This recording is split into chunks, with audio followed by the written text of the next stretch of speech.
So, WhiskyJason here, whiskey from the viewpoint of American in Germany, together with Michael from Trolden Distillery.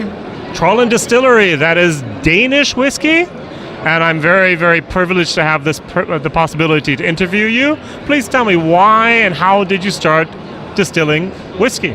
Well, I was only 15 years old when I went to Scotland for the first time to see Edward, the smallest one over there. Yeah. And even though I was just a young guy, I was fascinated by the whiskey world. And then when I sort of came into my late 20s, I picked up the passion for full power. Yeah. And then it just took on from there. So then in the last 12 years we've had a small brewery, microbrewery, and now in the last 6 years we've also made whiskey. Excellent. As well. So that's sort of just a small trip as a kid can influence your brain sometimes.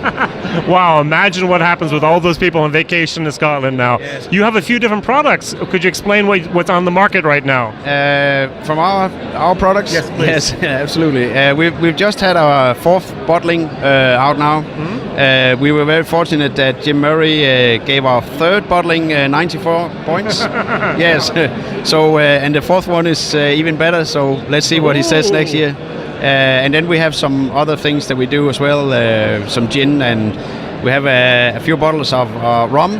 We do a little rum, just mostly because it's fun. But we're mostly into the whiskey. That's our main business. So it's just the fourth bottling from us.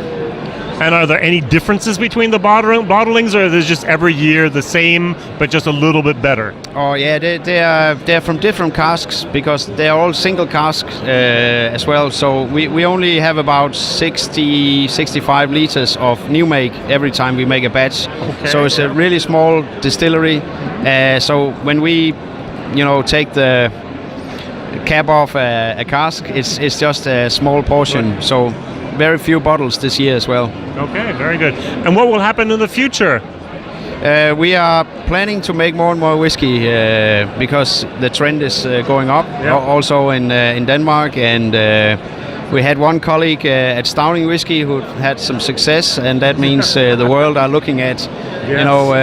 Denmark is probably interesting to the world. So we can definitely feel that demand is going up and people are asking about it. We are being contacted from people from Britain, paradoxically from Britain. That's funny. And also the circle closes. The reason why we're here in Bremen in Germany is also because interest is going up. So that's it. All right, WhiskyJason here, whiskey from the viewpoint of American in Germany. Thank you very much for the interview. No problem. All right. Yes.